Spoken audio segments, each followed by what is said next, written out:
They fell from the sky, flapping like idiots, screaming not from fear, but from arrogance. Humanity's first week of flight had gone exactly as expected, disastrously hilarious. Welcome to What If Horizons, where we flap straight into the absurd and soar through scenarios that should probably stay in the realm of fantasy, but absolutely don't. Today's thought experiment: what if humans could fly?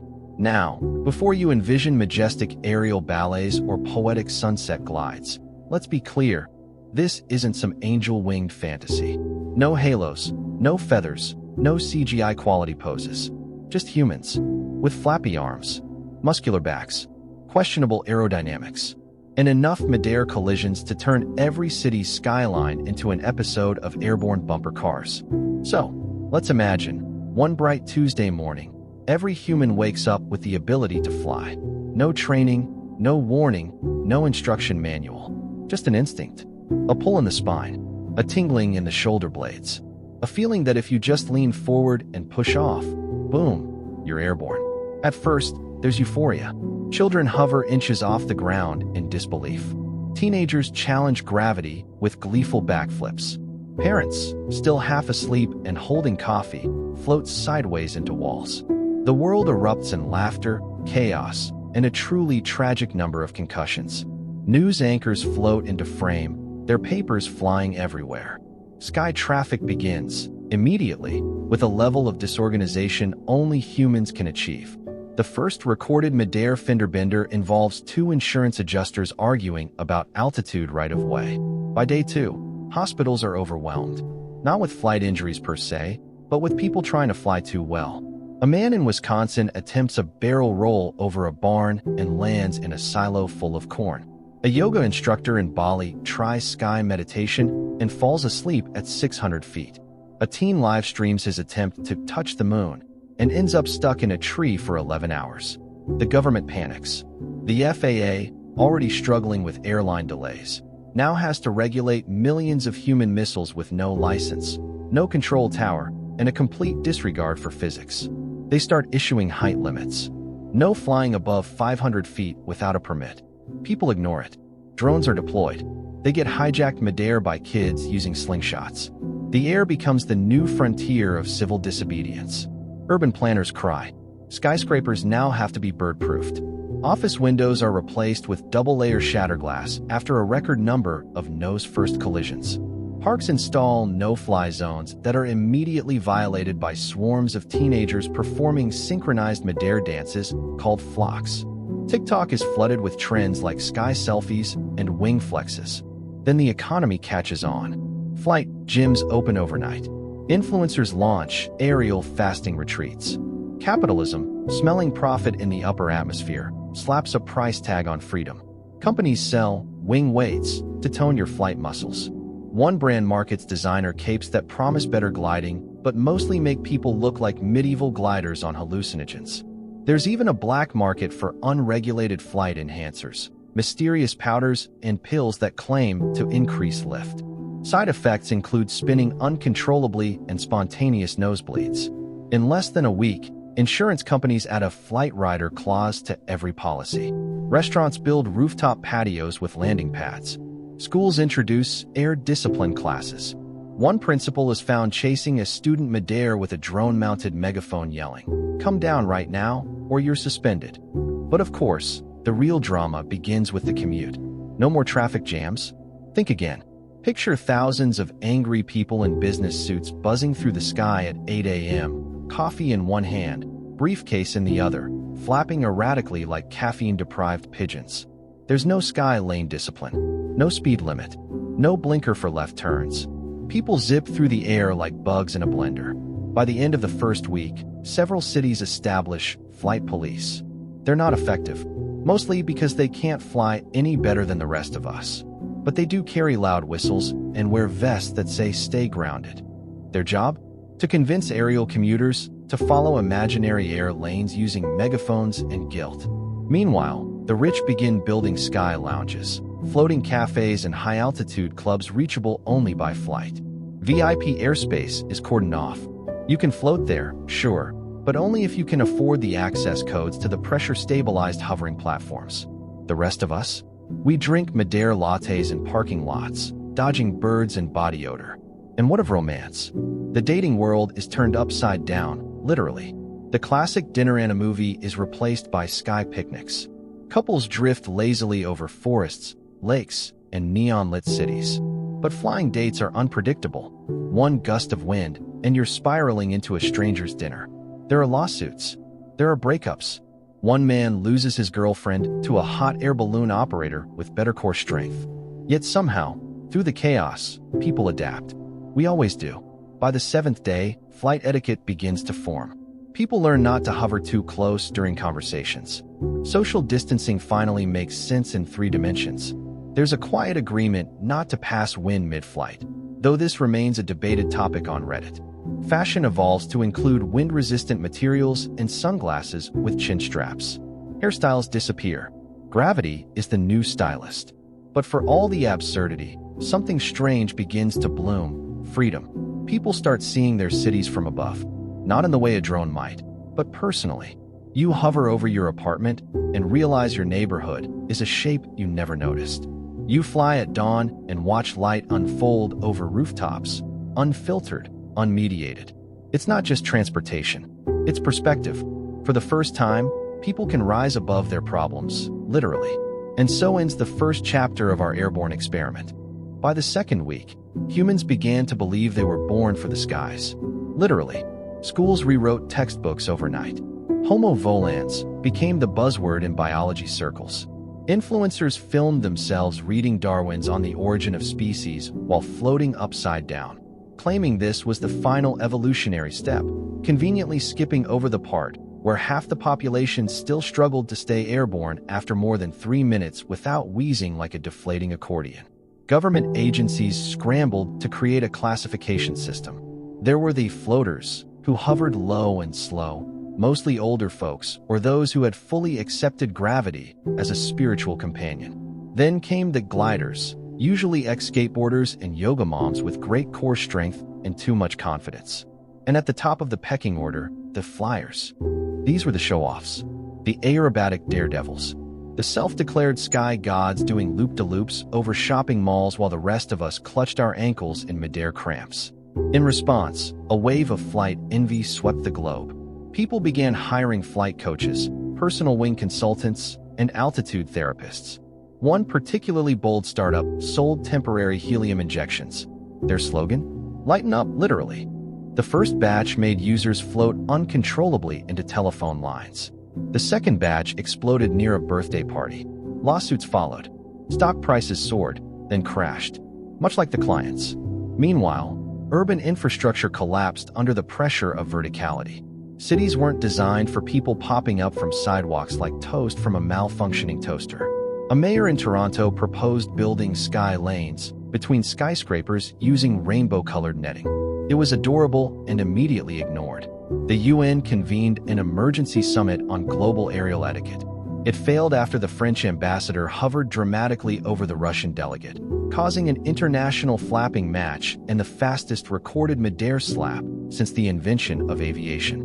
But the biggest problem wasn't the collisions, the confusion, or the fact that no one had done laundry in 2 weeks because everyone was air drying on instinct. It was privacy. Drones were one thing, but neighbors, exes, salespeople, all now capable of floating past your 10th floor window like unwanted cherubs of capitalism. You couldn't shower in peace. You couldn't argue without some flappy stranger pausing outside your bedroom window to listen like a curious bat. Tech companies reacted with characteristic subtlety. Google unveiled Skyblock, an atmospheric geofence that prevented unauthorized flyers from approaching your home. It electroshocked them lightly if they came too close. Unfortunately, it couldn't distinguish between delivery drivers and stalkers, which led to a brief period where half the world didn't receive their ramen. Amazon responded by inventing Prime Wing, a courier service using high-speed humans genetically modified for delivery efficiency. They wore aerodynamic suits, spoke only in tracking codes, and allegedly nested in giant distribution warehouses between shifts. They were eerily efficient and emotionally vacant, like the offspring of Olympic sprinters and librarians. Back in the suburbs, society fractured along flight lines. The grounders, proud and bitter, chose to stay grounded out of principle, citing biblical verses, back pain, or just a general hatred of heights. They formed neighborhood coalitions, wore anti-flight shirts, and refused to wave at overhead relatives. Meanwhile, the Skyborne, a self-declared lifestyle tribe, developed entire communities in the air. Floating tents tethered to drones, hot air balloon neighborhoods, even air hostel chains that hovered gently above cities. They spoke in strange slang. "You grounded, bro?" became an insult. "Catch you in the jet stream," replaced goodbye. Of course, corporate culture had to ruin everything. Meetings were no longer in boardrooms. They were held mid-flight. Let's take this vertical, went from metaphor to scheduling nightmare. CEOs floated above interns, literally and emotionally. Power dynamics became visible, with status measured by hover height. One tech bro in San Francisco refused to dip below 50 feet, even for funerals.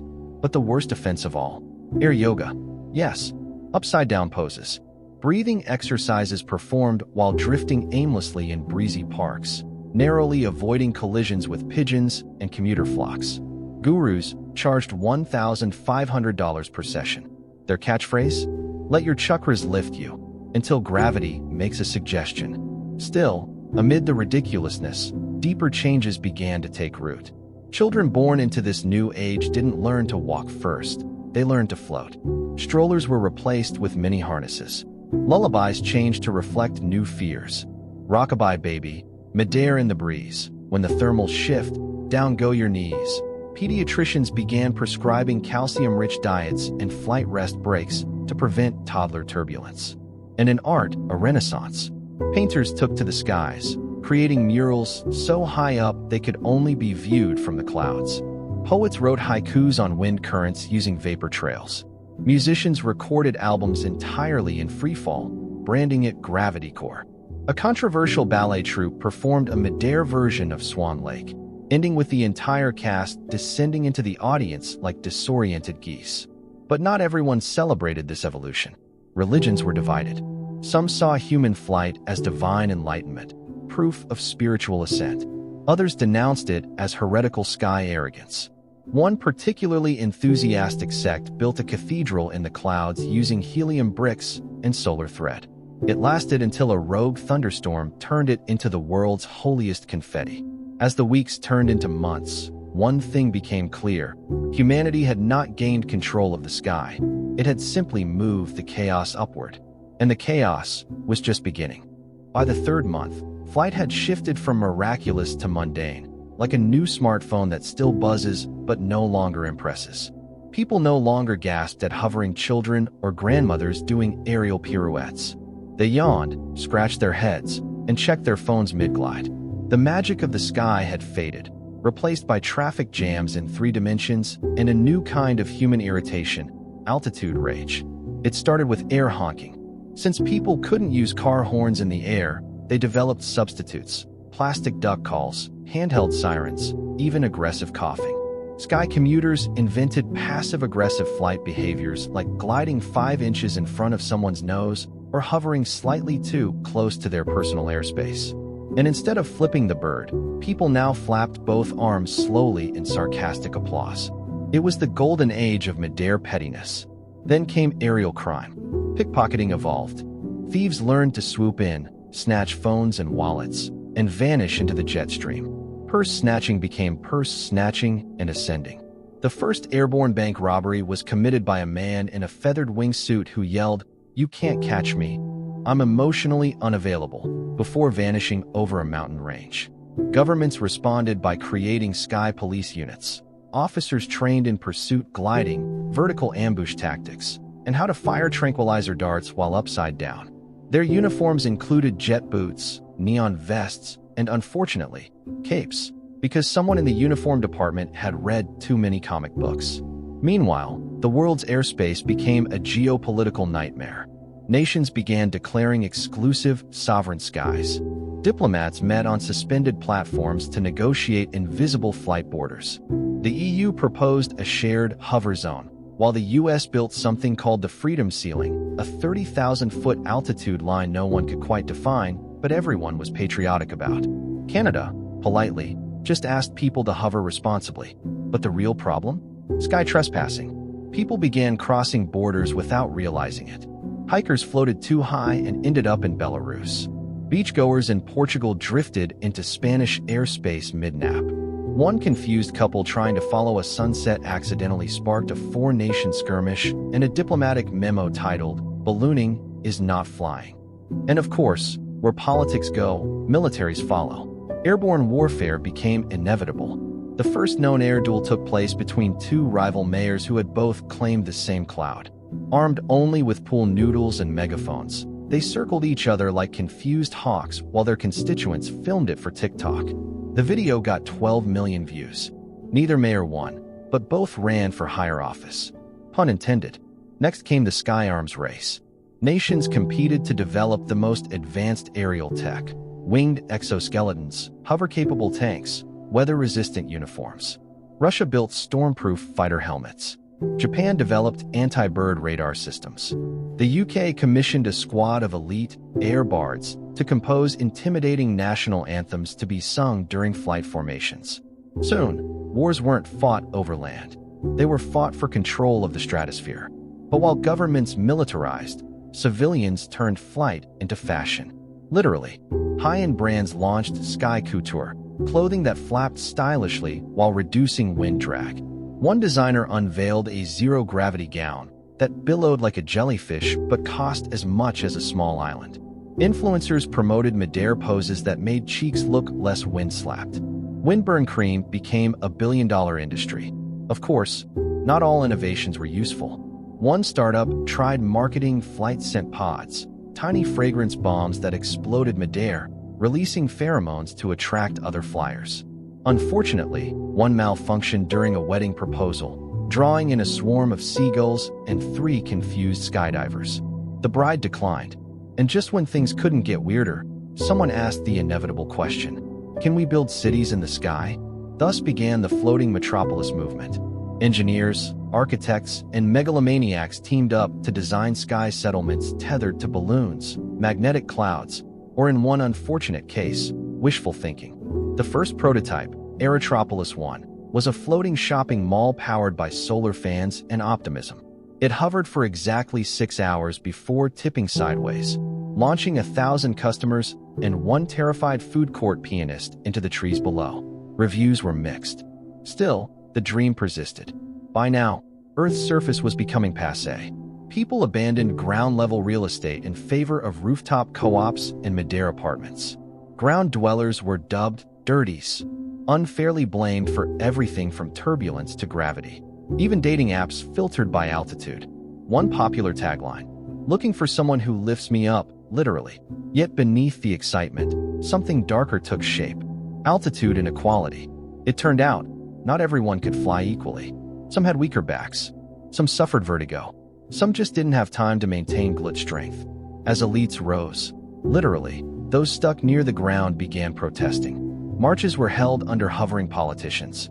Slogans like "Down with the Up" and "Sky Rights are Human Rights" appeared on signs. One activist famously tied himself to a floating luxury lounge, yelling, "If you don't land, we riot."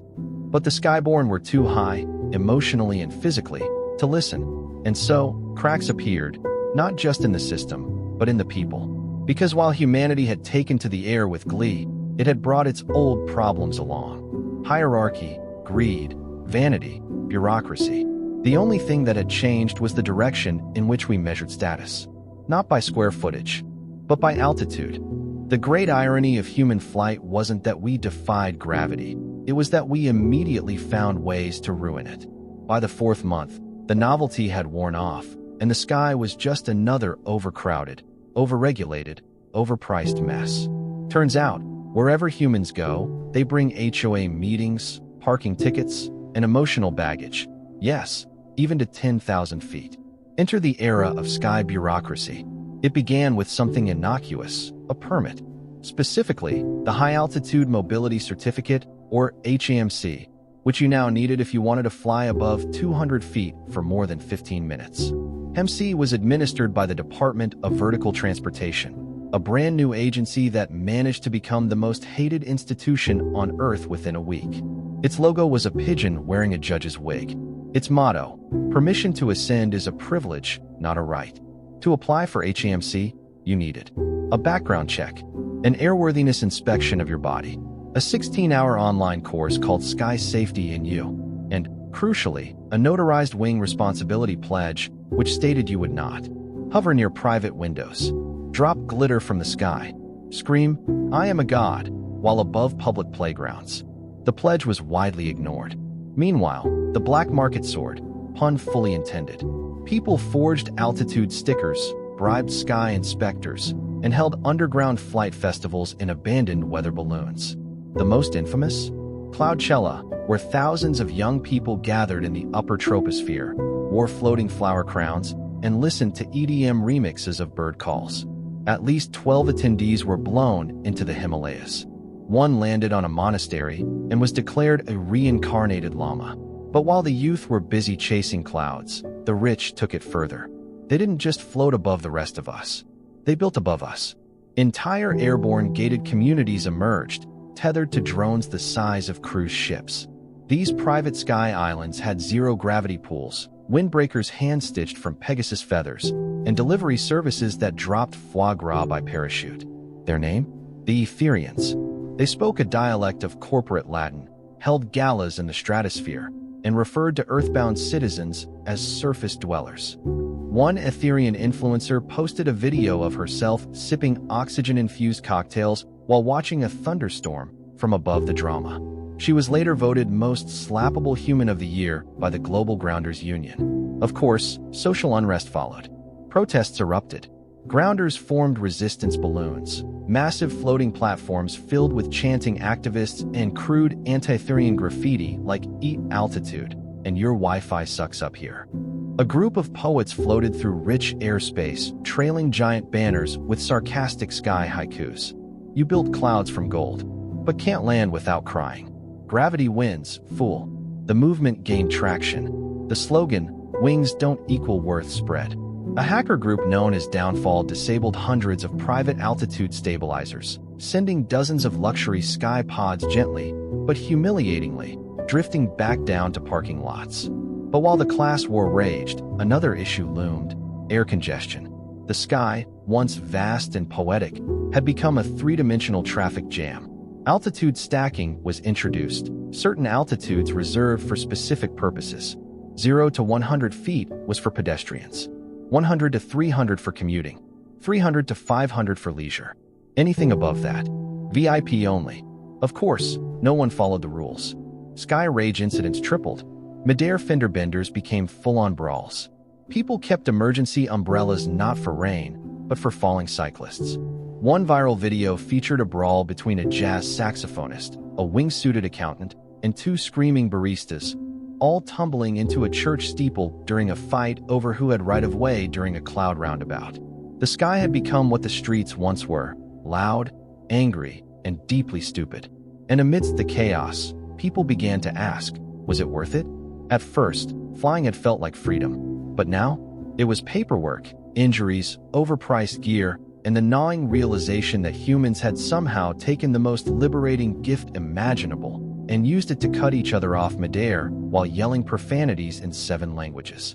Depression rates soared, ironically. Sky therapy became a booming industry. Patients floated with their therapists in soundproof bubbles, discussing altitude anxiety and wind trauma. The phrase, "I feel unanchored," entered the DSM as a recognized symptom. Children who once dreamed of flight now just wanted solid ground. One boy, after his first week of flying school, famously declared, "I don't want to flap anymore. I want a scooter." His father wept. His mother built him a track. Sales of Earth-based toys skyrocketed. But it wasn't all doom and gloom. A few visionaries, artists, thinkers, the occasional mildly inebriated philosopher, began to rethink the sky. They didn't want lanes or laws. They wanted meaning. They held drift circles, informal gatherings where people floated silently at sunset, sharing their thoughts via hand signals, kites, or interpretive flapping. Some called it beautiful. Others called it pretentious cloud loitering. Still, the idea spread. Maybe we weren't meant to treat flight like a highway. Maybe we were meant to rediscover the sky as a place of wonder, not logistics. Because somewhere between altitude permits and floating brunch reservations, we'd lost something. Not the ability to fly, but the reason to. And that realization would set in motion the next evolution of flight.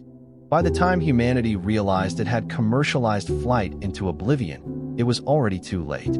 The sky was no longer a dream, it was a spreadsheet. A tangled mess of aerial toll zones, Madair bureaucrats, corporate-sponsored cloud clusters, and new taxes on hover time. And yet, somehow, through all the altitude anxiety and jetstream jealousy, a quiet cultural shift began to brew. It started, as most revolutions do, with disillusionment. People weren't soaring anymore. They were commuting. They weren't gliding freely. They were calculating optimal wind speeds to avoid late fees. Flight, once the great equalizer, had turned into a social credit system with wings. And for many, the realization hit hard. We had taken the most poetic thing ever gifted to us and turned it into rush hour. Cue the grounded movement. It began as a whisper. A few people, artists, musicians, suspiciously chill baristas, chose to stay earthbound. Not because they couldn't fly, but because they wouldn't. They started walking again, biking, running, even. Feel the ground beneath your feet became a slogan slapped on tote bags and forehead tattoos. They opened anti-flight cafes, where the ceiling was 2 meters tall and the seating was strictly floor cushions. No one was allowed to hover, even slightly. You had to drink your coffee sitting down like a mammal. It was oddly liberating. People found peace in the sound of shoes on gravel. Children rediscovered puddles. Dogs rejoiced. Then came the re-terraformers, a quirky band of environmentalists and architects. They claimed the sky was too saturated with human nonsense and needed time to breathe. They built elaborate rooftop gardens not for beauty, but for altitude disruption, plants grown tall enough to interfere with low-level flyers. Their philosophy: you can't soar where sunflowers stand defiant. Skyflight corporations mocked them. News anchors chuckled. Then someone accidentally crashed into a 12-foot tomato plant and suffered a mild concussion. Suddenly, people listened. Meanwhile, religions adapted, as they always do. Some declared flying a sin, equating it with pride, the original downfall. Others built spiritual sanctuaries at high altitudes, insisting God had always meant for us to climb. Sky chapels floated on helium clouds, complete with sermons delivered mid-glide and communion wafers that fluttered into your mouth. Then came the philosophers. The question they asked was simple: if everyone can fly, is anyone really free? Universities held aerial debates where students hovered in Socratic circles, arguing whether levitation was liberation or just a new kind of leash. One particularly viral debate ended with a student shouting, "Down is the new up," before nosediving into a taco truck. He was fine. The tacos were not. Psychologists observed a new syndrome: upward drift anxiety, the persistent fear of not flying high enough to matter. People measured self-worth by altitude. Dating apps introduced flight score rankings. Some even began editing their profile pics to appear 20% more airborne. The arts responded with sarcasm. A playwright wrote Wings of Regret, a 3-act tragedy about a man who achieves perfect flight only to realize he's been alone in the sky for a decade.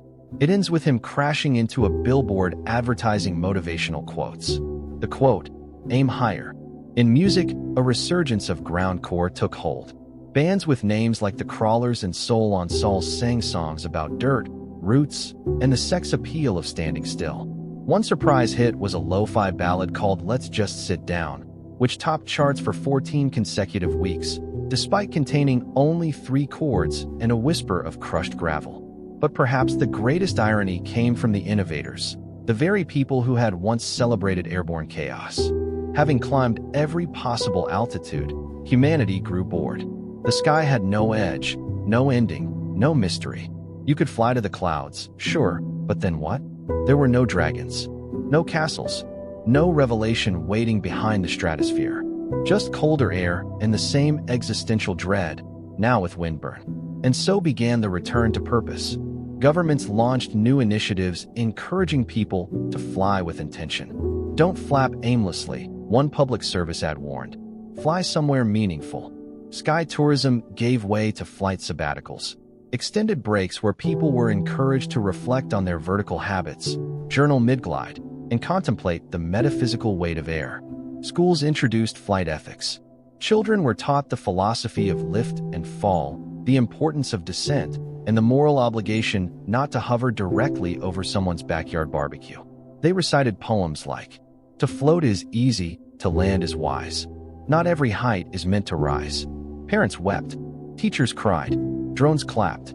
But even as culture reeled itself back from the clouds, one undeniable truth remained.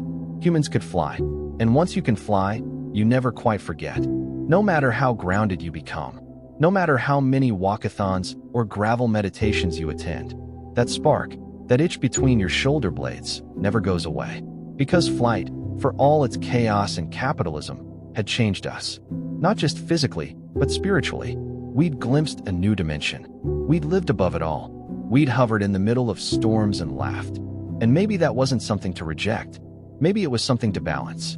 Ground and sky, flap and stillness, noise and the kind of silence that only comes at 3,000 feet when you're alone with your thoughts and a seagull giving you judgmental side-eye.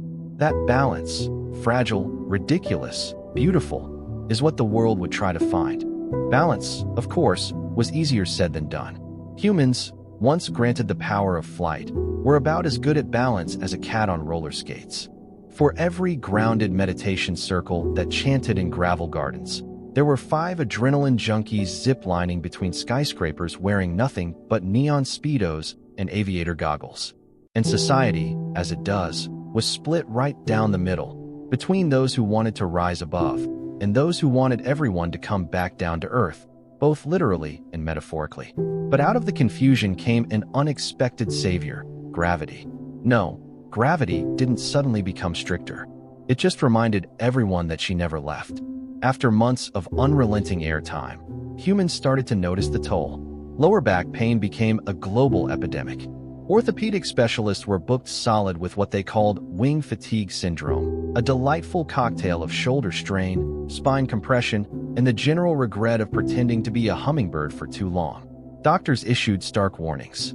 Humans weren't designed for long-term aerial lifestyles, they said, as if that hadn't been obvious from the first week of people crashing into chimneys and mistaking crows for traffic cops. Enter the landing generation. Young people, those born into the post-flight society, began rejecting the very thing their parents had worshipped. Flight was no longer seen as freedom. It was a chore, something the old folks did to impress each other. Kids started wearing weighted boots as a fashion statement. "Heavy is cool" became the slogan of an entire counterculture. Gravity-themed rap albums topped charts. One particularly angry anthem was titled "Stay Down." No cap, just mass. Universities followed suit. A philosophy professor at Oxford introduced a course called The Ethics of Altitude, which examined the moral consequences of living life above others, spiritually, economically, and physically. The final exam required students to spend 48 hours on the ground, journaling their feelings about sidewalks. At first, it was mocked. Then it won a National Education Award. Then Netflix turned it into a 10-part docuseries narrated by Morgan Freeman. The backlash was immediate. Anti-flight propaganda screamed aerial libertarians. "This is why the sky is falling," wailed aerial influencers who had monetized every flap of their wings. But the truth was, the movement had momentum. Companies adapted. New tech emerged. Wing brakes were invented. Devices you strapped to your shoulder blades that created drag when you needed to slow down and reflect on your life choices. Luxury hover shoes were rebranded as heel stabilizers.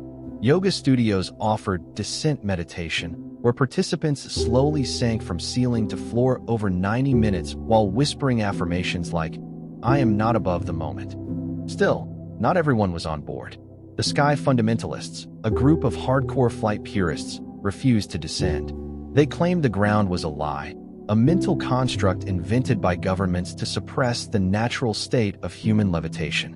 They lived in floating communes powered by windmills and cryptocurrency. They wore robes. They chanted. They dropped pamphlets titled "Return to the Sky. The dirt is watching you" onto farmers' markets below.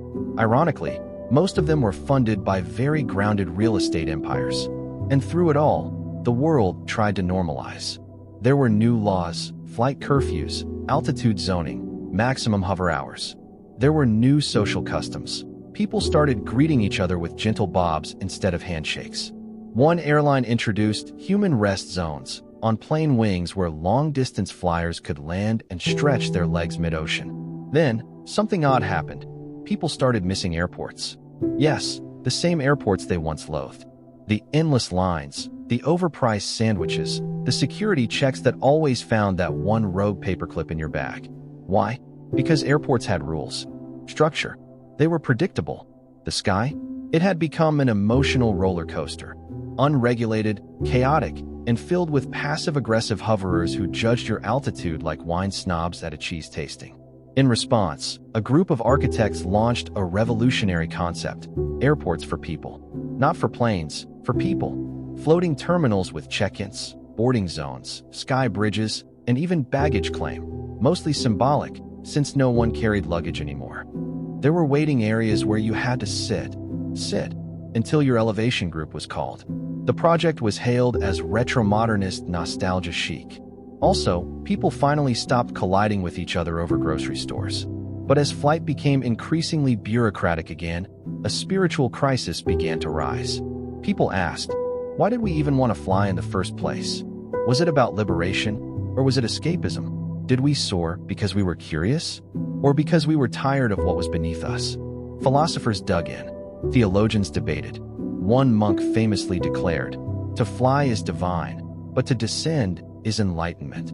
He promptly hovered into a mountain cave and live-streamed daily meditations called Zen and the Art of Controlled Plummeting. And slowly, society began to understand something profound.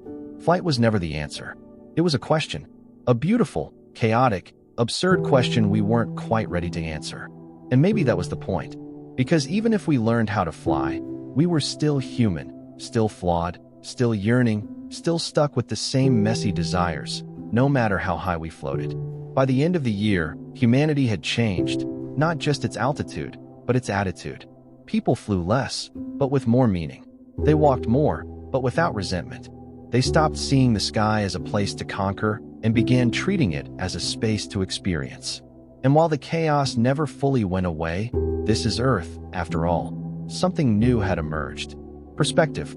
Just when humanity seemed to be finding its balance, embracing grounded living while keeping their wings neatly folded for special occasions, the universe, with its impeccable sense of timing, decided to throw a wrench the size of Jupiter into the mix. It began innocently enough. A group of high-altitude researchers stationed in the Andes, all ex-hippies with PhDs and a tendency to name their scientific instruments after David Bowie songs, detected something strange, an anomalous thermal drift pattern beyond the mesosphere. That's science speak for something was moving up there that shouldn't have been. Naturally, the world ignored them. That is, until someone flew a little too high and didn't come back down.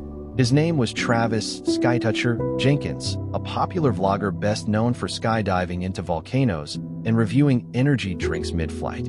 On what was supposed to be a live stream of him breaking the altitude selfie record, Travis flapped his way up past 70,000 feet, cracked a Red Bull open on camera, winked, and then vanished into thin air.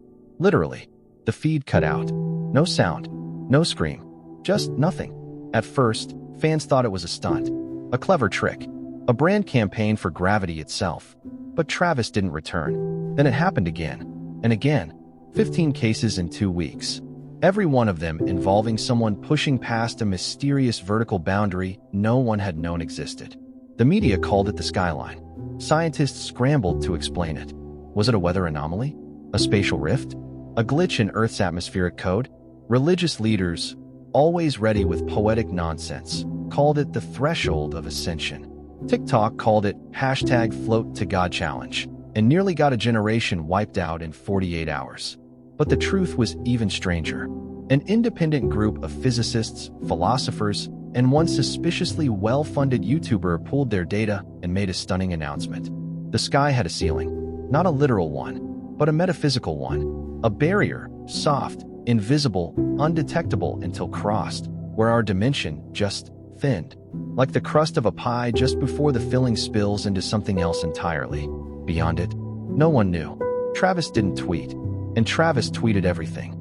Naturally, Humanity responded the only way it knew how, with a mix of terror, denial, and wildly irresponsible ambition. Governments declared no-fly zones above certain altitudes.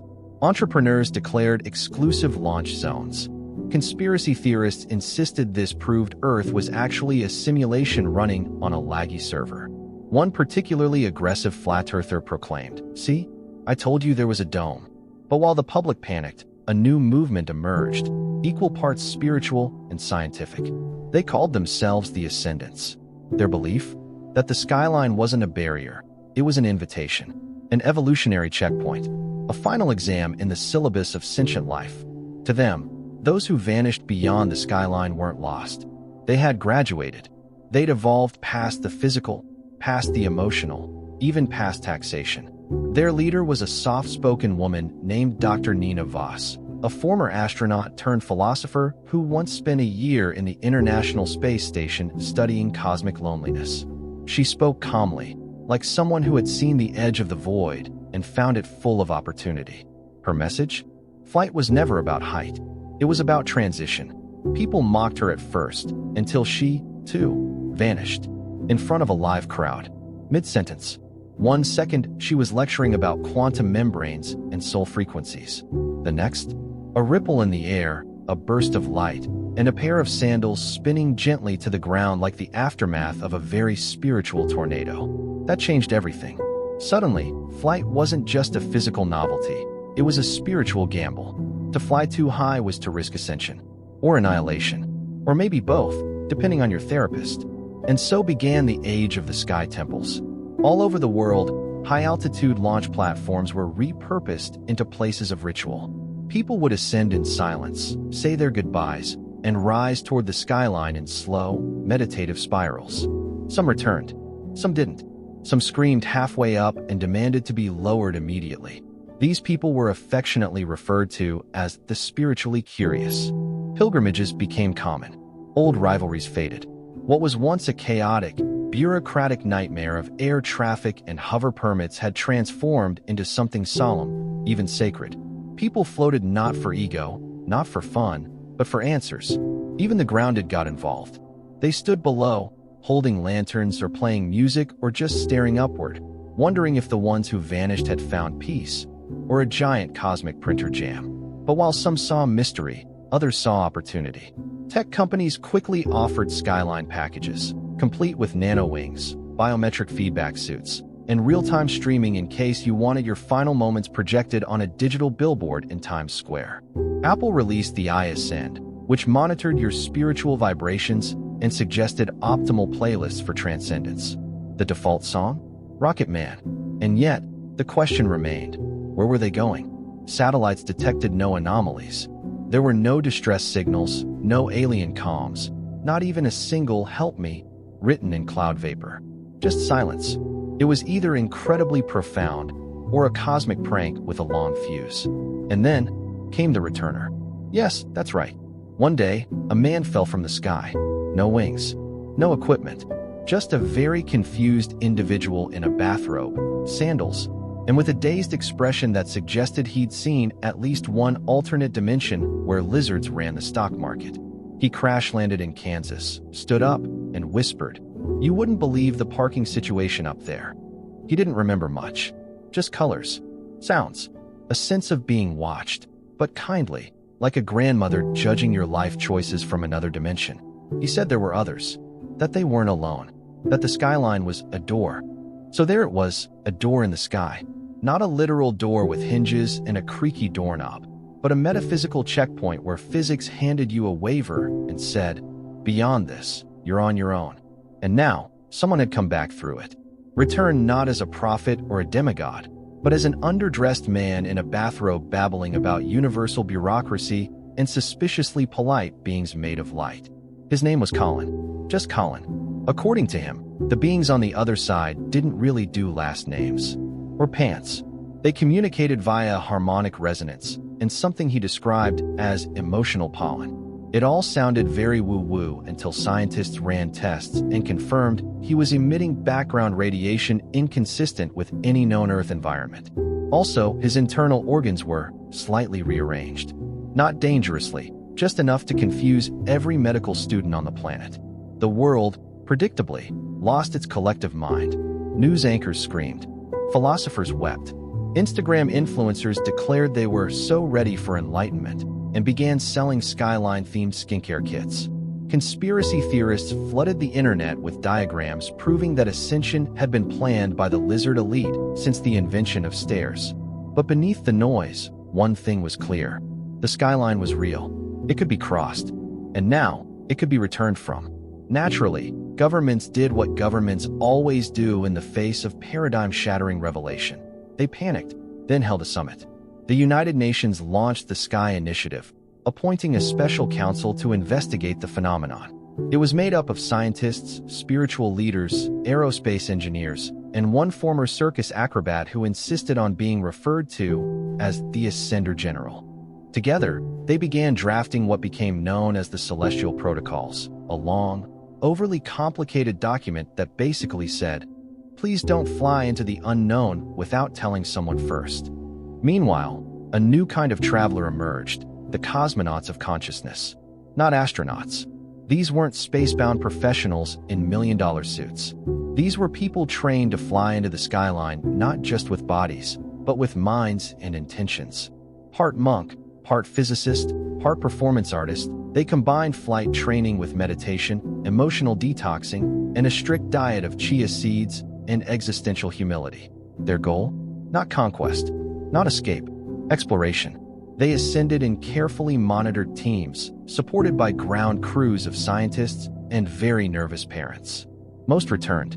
A few didn't. Some came back altered, speaking languages no one taught them, painting visions of floating cities made of sound and light, or composing symphonies they claimed were dictated by beings named things like Merla and Kevin. The line between science and mysticism blurred faster than a hummingbird in a wind tunnel. Books like The Sky is a Mirror and Up is the New Within became bestsellers. Schools introduced skyline studies. Flight simulators included Ascension mode. One popular virtual reality game let players simulate crossing into the beyond, complete with ambient celestial humming and a legally distinct, totally not God figure who judged your in-game fashion choices. The Vatican released a cautious statement. NASA built a floating observatory called the Transdimensional Listening Post. And somewhere in a flat in Helsinki, a 9-year-old girl named Layla uploaded a drawing of the skyline to the internet. A swirl of colors and symbols, she said, came in a dream. Within 24 hours, it matched the waveform data from Colin's biofield. Coincidence? Miracle? Algorithmic fluke? No one knew. But suddenly, the entire planet was watching the skies again. Not for storms or satellites, but for meaning. And then came the message. It started as a ripple, a low-frequency hum picked up by thousands of smartwatches and wireless earbuds simultaneously. People reported a warm sensation, a strange calm, followed by a single sentence spoken in their native tongue. You are not alone. You never were. There was no source, no satellite, no transmission logs, just the message, delivered simultaneously to every human being with a connected device. The world froze. Planes landed. Debates halted. Even cats looked vaguely unsettled. And then, the humming stopped. The sky returned to its usual self, blue, arrogant, and suspiciously quiet. For weeks, nothing more happened. But the silence felt different now. Not empty, but full. Like the pause before the next line of a cosmic poem. And then, someone else returned. Not Colin. Someone new. A woman named Dr. Rumi Malek, a renowned astrophysicist who had vanished 6 months prior during a private, unsanctioned ascension attempt. She reappeared gently, landing in the middle of a Tibetan monastery during lunchtime. Her clothes were intact. Her heartbeat was slower than a sloth on sedatives. And in her hand, she carried a scroll. Not parchment, not paper, something else. The material was soft, glowing, unburnable, and completely unreadable. At least, until it got wet. Then, symbols appeared. Shifting, fluid, hovering above the surface like thoughts made visible. The message? You are ready. Ready for what? No one knew. But theories exploded. Some believed it was an invitation. Others thought it was a warning. A few suggested it was just a really elaborate alien Yelp review. But most agreed on one thing. Humanity had crossed a threshold. not just in height, in consciousness. The phrase, "you are ready," echoed across every screen, every conversation, every half-hearted meditation session in an overpriced floating yoga dome. Humanity, a species previously best known for inventing the selfie stick and denying climate change until ankle-deep in seawater, had just received what seemed like a cosmic green light. And, naturally, we had no idea what to do with it. Religious leaders declared it prophecy fulfilled. Governments declared it a security risk. Influencers declared it a branding opportunity. Within hours, t-shirts bearing the words, "You are ready," appeared online alongside mugs, hoodies, and commemorative air fresheners shaped like mysterious orbs. The scent? Ambiguity. Meanwhile, Dr. Rumi Malek, still glowing faintly and speaking exclusively in haikus for some reason, was whisked away to a secure research facility that looked suspiciously like a five-star spa with slightly more clipboards. Scientists poked, prodded, and politely asked her to stop levitating during interviews. She didn't respond to questions directly. Instead, she made sand drawings of spirals and said things like, "It's less about where and more about when," which was either deeply profound or just post-dimensional jet lag. But outside the labs, the world was changing. For the first time in history, Earth's nations agreed on something. We needed a plan. The United Nations convened the Assembly of Beyond, featuring delegates from every country, several prominent philosophers, 2 astronauts, and a self-appointed representative of the Great Bird Council, who insisted parrots should have voting rights. His proposal was respectfully ignored, but his fashion sense, feathered suits, and literal bird-brained puns was universally admired. The Assembly's goal: decide what humanity would do with the invitation. Colonize? Visit? Send a fruit basket? But the invitation hadn't come with instructions. Just that scroll. Just that phrase. Just the gentle nudge of destiny without a GPS. So, after much deliberation, humanity did the only thing it could. We built a bridge. Not a physical bridge, not at first. A metaphysical one. A collaboration between the finest minds in architecture, metaphysics, quantum mechanics, and interpretive dance, don't ask. The project was dubbed Project Ascendance, and its first phase was symbolic, a floating monument at the very edge of the skyline, called the Threshold. It was stunning. Towering spires made of lightweight alloys and resonance crystals, designed not only to withstand the upper atmosphere, but to harmonize with it. Pilgrims gathered there from every corner of Earth, floating gently toward the top, laying offerings of poems, hand-carved feathers, old mixtapes, and awkward letters addressed to whatever's up there. Some said the threshold sang at night. Others claimed to see lights, not stars, but signals, a Morse code of the cosmos. Still, we had no answer, until we got one. The second message came not as a voice, but as a dream. Simultaneously, people across the planet, randomly selected, every age, language, and time zone, shared the same vision. A vast city floating in darkness, lit not by fire or electricity, but by memory. Streets paved with thoughts, towers of sound, doors that opened when you forgave someone. They awoke weeping, not out of fear, but homesickness, and one phrase echoed in their minds: "Come as you are." It was time. This was no longer science, no longer politics. It had become myth, alive, real, unfolding in the open air of human consciousness. And so, the launch was planned, not with rockets, not with military oversight or billionaire egos, but with intention, unity, and a whole lot of logistics. A single human would cross the skyline, not by accident, not by ambition, but as a representative of Earth. The candidate? Chosen not by popularity or intelligence or number of Instagram followers, but by a lottery. An 86-year-old retired librarian from Oslo named Ingrid Stensgaard. She had no flight experience, no spiritual following, no agenda. She just read a lot. And when asked how she felt about going to the possible next dimension, she simply said, "Well, I suppose it's about time someone returned a few overdue questions." Ingrid trained. The world watched. Her final flight suit bore the names of every nation, every language, every Earth species we could fit into tiny embroidery. She carried with her a handwritten letter from every child who wanted to go one day, a violin string, in case the beings up there liked music, and a rock from her garden, just to remember what ground felt like. And so, On a calm morning under a sky so clear it looked suspiciously photoshopped, Ingrid rose. No fanfare, no explosions, just the gentle lift of intention and the quiet holding of 8 billion breaths. She reached the threshold, waved, and vanished. Not with a flash, not with a bang, just dissolved into light, like a goodbye whispered across dimensions. The silence that followed wasn't empty. It was sacred. We waited. An hour, a day, a week. And then, just as people began to cry, doubt, lose faith, a glow returned. A beam of soft light touched the threshold, and floating down, like a falling feather, was a new scroll. On it, the scroll landed with the elegance of inevitability. No drama, no thunderclap, no choir of angels with saxophones, just a soft shimmer of light settling gently atop the threshold spire. Scientists approached it like archaeologists unearthing a holy fossil. Spiritual leaders wept before even reading it. One skeptical commentator on Sky News 2 grumbled, "If it just says hi, I'm done with this dimension." It didn't say hi.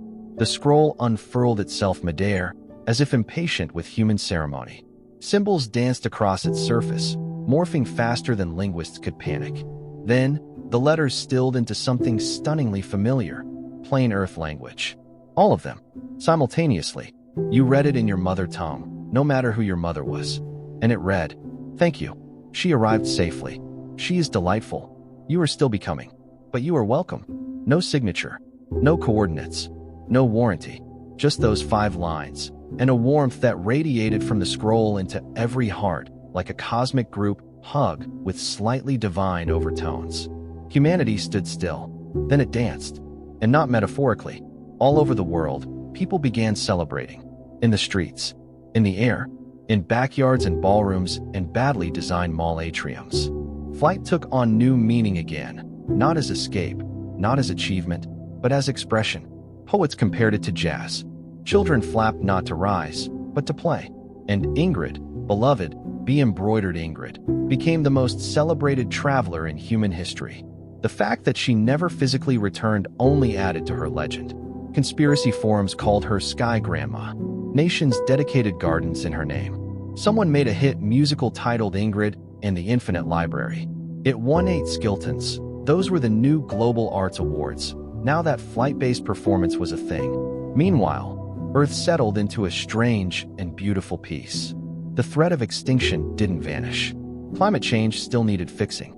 People still argued about parking and pineapple on pizza, but something fundamental had shifted. Humanity had seen the edge. Not the edge of space, but of potential, and it was no longer afraid. Education changed. History textbooks now included the first contact of calm. Spiritual traditions evolved, most finally agreeing that maybe enlightenment didn't require suffering, just curiosity and slightly better shoulder muscles. Science exploded. Whole new disciplines like ether biophysics and consciousness cartography emerged, trying to map what the soul weighed in different air densities. Even politics softened. Leaders who once shouted started speaking softly. Nations once divided by war began building sky bridges. Floating embassies where cultural exchanges happened mid-altitude, served with tea and emotional transparency. The military-industrial complex pivoted into making levitation sandals for seniors. Of course, there were still skeptics. There always are. Some claimed it was a hoax, that Ingrid had been a hologram, that the skyline was just a mass hallucination brought on by kombucha microdosing and low oxygen. But these voices grew quieter, not because they were silenced, but because people no longer needed to believe everything had a cynical answer. Instead, we embraced possibility, not in a kumbaya way, in a practical, tangible, everyday way. We started building things not because we had to, but because we could. Floating schools, meditation towers, vertical libraries where books were sorted by emotional altitude. And eventually, the skyline became just part of life. Some went through it. Some stayed below. Some trained for years, not to leave, but simply to understand the threshold.